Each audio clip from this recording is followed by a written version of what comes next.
Hey everyone, welcome to a video. Today I'm going to be brewing up Oath of Druids Storm, and I wanted to record it and talk about my methodology and how I got there while I did it. So to start off, let's add an Oath of Druids to the deck. And if you're not familiar, Oath of Druids basically says in your upkeep, if you control fewer creatures than your opponent, mill cards until you find a creature and put that into play. So the idea is that you play Oath of Druids and you play one creature in your upkeep, you hit the creature, and that creature helps you win the game. There are two key options here, Lier and Hoarding Broodlord. When weighing between these two, I was thinking about whether or not I wanted Yawgmoth's Will or Underworld Breach to be my primary win line. Certainly it's possible, and I think all these decks do in fact play both Breach and Yawgwill, but I also think all these decks are on Widespread. No, okay, so this one's not. But the other two are both widespread decks. And if you're playing a widespread, I think you definitely want to have all of the Yawgmoth Will lines available to you. If you're doing Lotus, I think there's an argument to be made that you don't necessarily want to be playing all the Yawgwill lines, but there's a choice there, right? There's some decision to make about whether you're primarily storming with Underworld Breach or primarily storming with Yawgmoth's Will. And I broadly think that the Underworld Breach package is stronger than the Yawgmoth's Will package because it requires less card density, and it's an A plus B plus C, as opposed to Yawgwill, which has a lot more cards like, Rite of Flames and Seething Songs and stuff like that are less sort of raw card quality, and you have to play more tutors in order to be able to double tutor and stuff like that. So Yawgmoth's Will is not necessarily a primary line if you have the choice to do Underworld Breach. And when I look at Oath of Druids, I see a 2-mana enchantment. And if somebody's not interacting with your Oath of Druids, then I don't think they're going to interact with your Underworld Breach. So I'm kind of inclined, thinking about the ways that you could build this deck, to immediately say Underworld Breach is my primary game plan. And that doesn't mean I'm not going to make sure the Yawgwill is a backup or an available option, but certainly Underworld Breach is my primary line, because Oath of Druids, if you're not interacting with this, you're not interacting with Breach. So this is sort of my initial thought, is that I want to play an Oath of Druids deck, and I primarily want to be planning a combo kill with Underworld Breach, because I can tutor for Oath of Druids. It's the one card that sets up the Breach line. That's the idea. And if this is sort of the baseline, right, if this is the beginning premise of the deck, then choosing between the two big options, which is Lier, which gives all your stuff flashback, and Hoarding Broodlord, which is just a demonic tutor, Hoarding Broodlord's better, because it's better at setting up specifically the Breach kill. So I think with that in mind, that's going to push me towards playing, Hoarding Broodlord. So here's my base for my deck. I'm playing a Hoarding Broodlord. I'm playing the Oath of Druids into it. I have an Underworld Breach. And if I have these things, then I definitely am playing Black Lotus. That's the best point spread for Underworld Breach. There's the option to play a bunch of other things, but Black Lotus is a fucked up magic card. And of all the options available to me, this is the spread that makes the most sense. So we're going to lot this in. Black Lotus.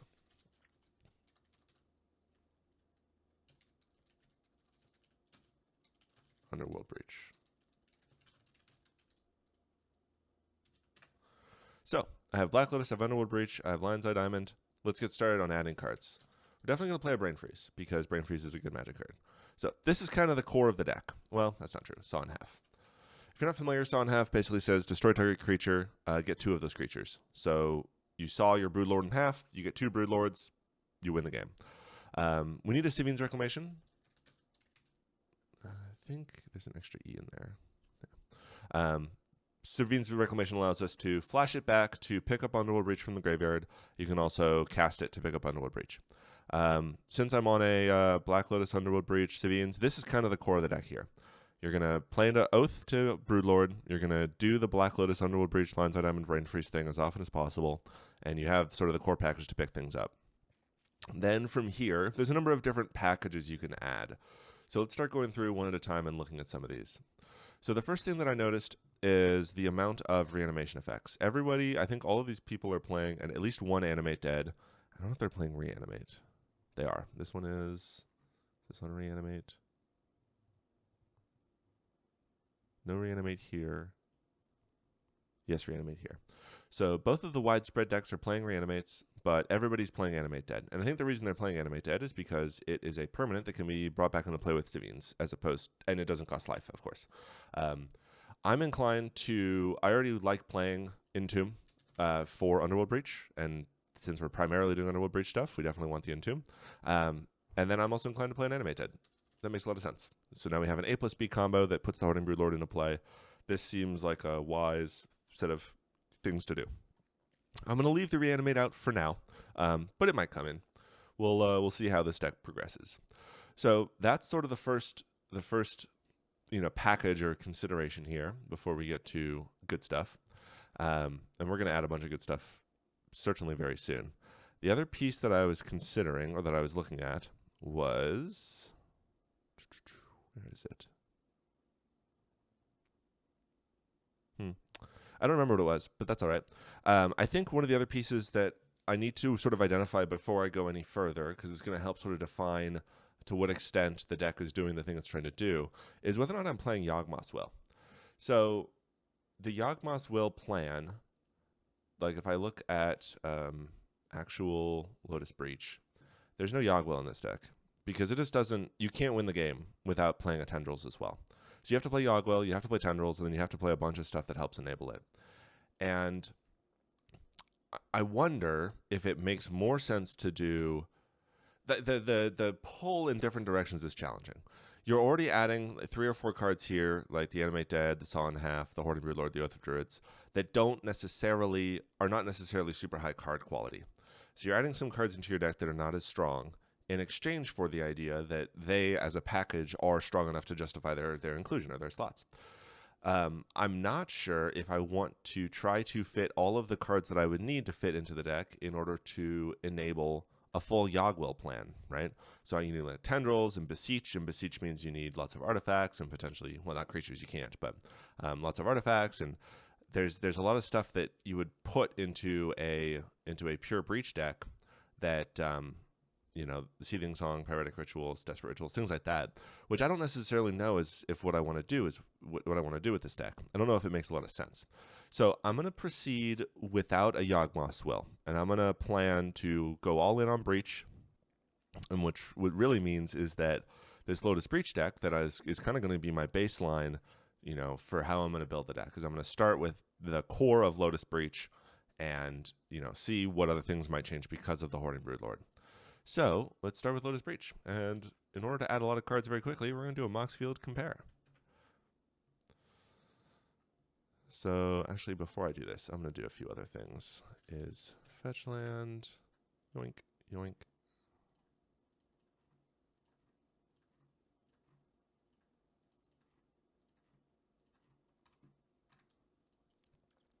And then is duel. And Lotus Breach, I think, is playing, I don't remember how I built the mana base for it. There's no way I play every duel. What's the spread? Probably Esper and then I'm going to Bayou, right? Bayou and Badlands. So it's probably neglecting red, white, and red, green, but playing the rest with Scrub, right? Yeah, okay, great. Is duel, Badlands, Bayou, no Plateau, no Savannah, yes, Scrub. I don't know about Taiga. Let me check Taiga. Although I bet it doesn't. Nope, hang on, Lotus Breach. Taiga does play Taiga. Okay, cool. So here's the basis of our mana base. Fetches and duels. Go back to Lotus Breach. Go to compare. That'll help. Excuse me. Mana Confluence, we're still going to be, this is a 5-color deck. So we're definitely going to add all the 5-color lands. Gemstone Mine. Definitely playing Ponder. Definitely playing Gataxian Probe. Definitely playing Consider. Dark Ritual. Gamble. Infernal Tutor. Preordain. Chrome Mox. Mox Diamond. Squandered Resources.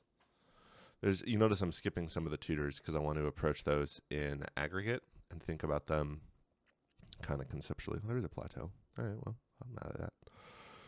Definitely playing the hand attack. Definitely playing the cantrips. Yep, definitely playing Tolaria West.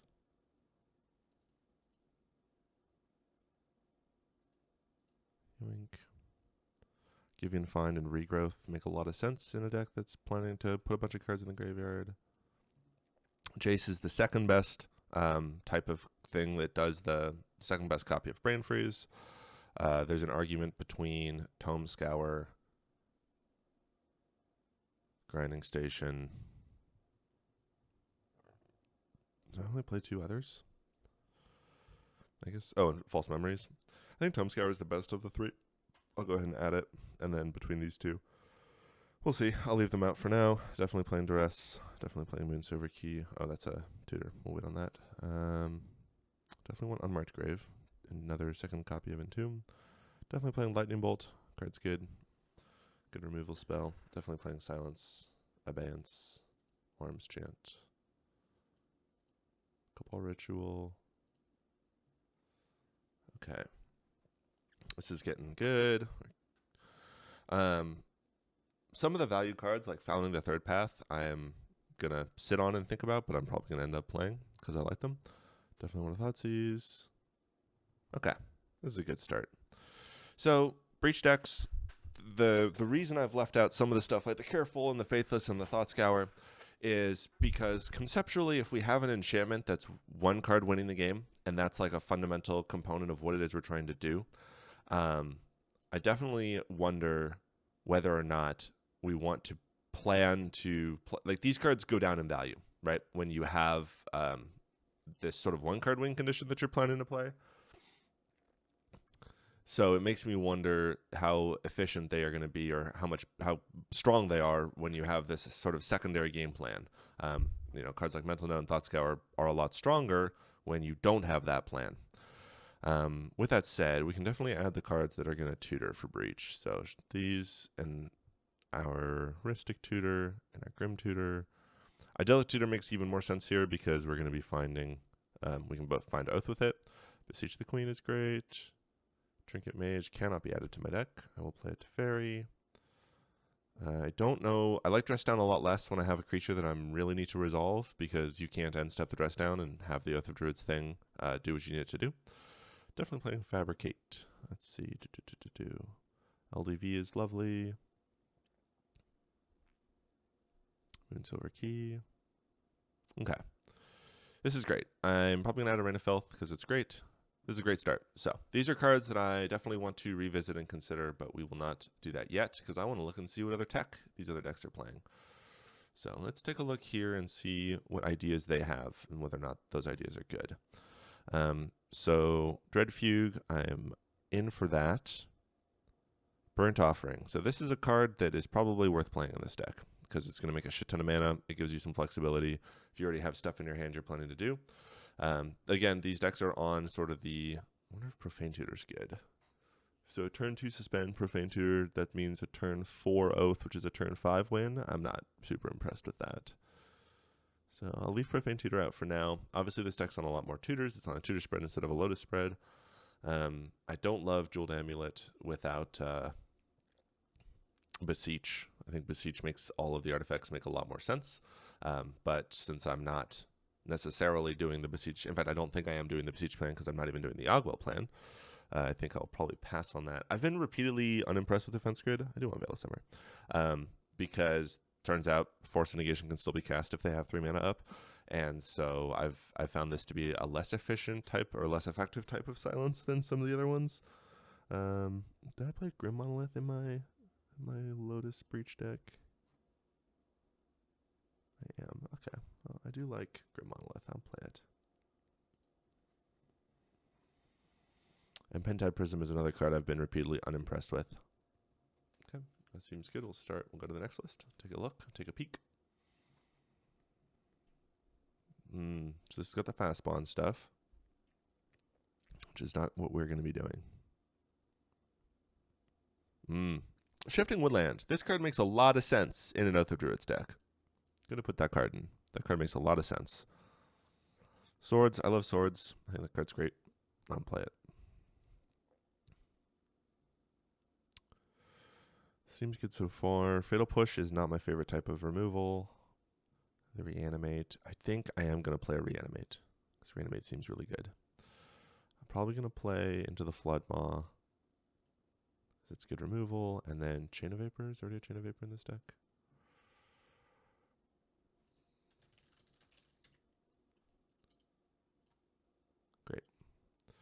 Perfect. Okay, so that's probably good on removal. I still have 15 slots. I need at least 5 lands. Okay, so far so good. Let's take a look at the next list.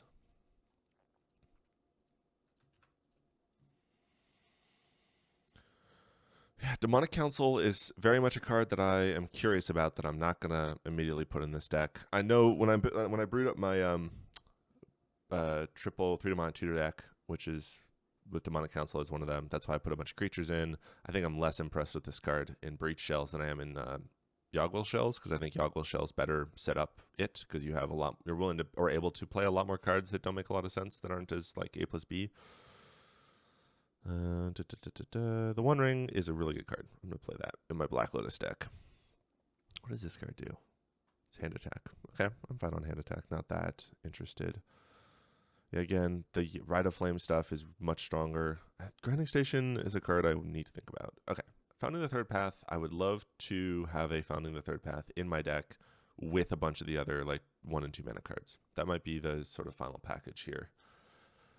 Balance. I should probably put a Balance in my deck. That card's really good. I really like Echo. I think this card's super neat if you're doing the Entomb thing, because you can Entomb for it. I don't think I'm trying to wheel because I don't have the set of cards that make sort of Manual Storm make sense. Same with Wheel of Fortune. What is kind of sick. Is there a top in my Lotus deck? No. Yeah, I don't like top. I don't think it makes a lot of sense. Again, more sense in the Besiege deck. Okay. Looking at Grinding Station. So let's take a look at my pure Yogwill deck, see if there's any tech in here that I want to make sure is in my deck. Definitely not playing these artifact lands. Those are only there because of Beseech. I don't think I want to play Dark Petition. If I'm not playing Rite of Flame, I'm definitely not playing Tinderwall. I do probably want 1 Surveil land. I do like that. Urborg, probably should just play it. It's a good land. I do like Otawara. Yeah, this seems about right. Like, it's pretty close. I wonder if there's a card that makes sense to put. Oh, I probably put a Dimir Infiltrator in my deck, didn't I? Yeah, Instinctual. I probably want one more bad tutor. So maybe a Dark Petition, since I'm losing Dimir and Trinket Mage. Are there any tutors that I'm on? I guess I'm on the Oath. Oh, Idyllic Tutor. Yeah, okay. So I already have one here, and I kind of have one here. And one here. Okay, it's not bad. Let's take a look at Pure Lotus Breach. See if there's anything here that I need to be playing. Yeah, I started this one, so that's fine. My Boomer Breach deck, which is one of the decks of all time. Want a Misstep? I don't think I want to play that. I love Patch Negation. I'm definitely gonna play that card. I just love it. I think it's so nice in Breach decks because it you can just cast it. Like if you have a Breach in play, you just interact with their interaction forever. Like, oh, that's a really cool white march you have there. Anyways, Pact of Negation. I don't think I'm playing Solve. Solve the Equation does not make a lot of sense to me in a deck that does not play Yogwill. I don't think I want to play Collective Brutality if I can help it. And then whatever my other Oath Lotus Breach deck is. Very similar. Okay, great. 11 more cards, 3 lands. All right, let's do lands first and then pick the remaining 7. So what's my pip spread? Black, blue, white, green, red. And I just, for some reason, hate playing basic swamp. So I'm going to play basic island. I think Darkslick Shores is great. I think Watery Grave is great. And I'm on these 2. Maybe I want an extra green source just because. I need that 31 lands. 31 lands is fine. I don't think I need more than that.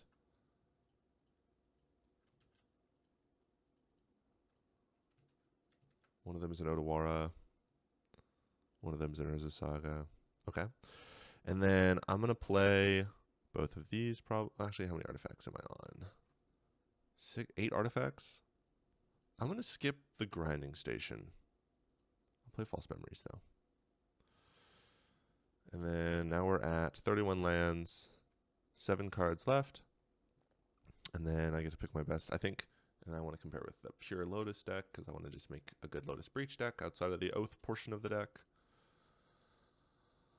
And then from this, I have 7 choices, so I could go Founding,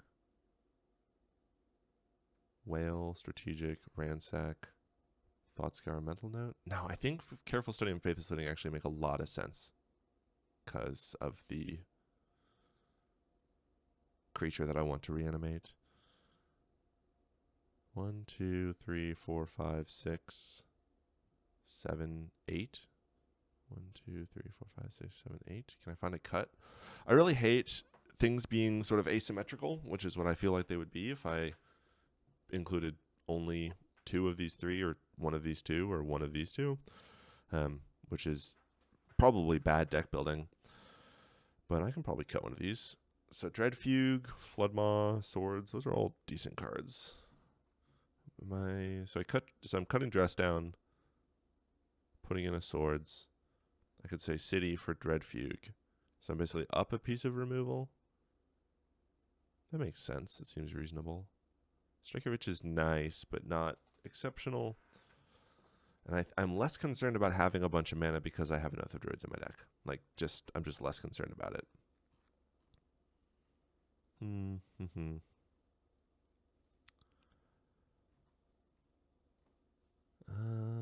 Interesting. Okay, let's add all these. I think I do want to play all these cards. This feels like the right sort of like dig package, as it were, that lines up well with the other plans of the deck.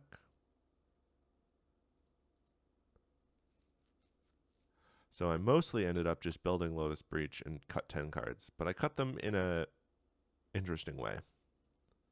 Maybe that's good content, I don't know. So 101 cards. I don't own it into the Floodmaw. That's a good enough reason to cut it. All right, there we go. There's a deck. I don't know if that's good content or not, but I will upload it and you can watch it if you want. But anyways, here's an Oath of Druid Storm deck. I'm gonna sleeve this up and go play with it and let you know how I do.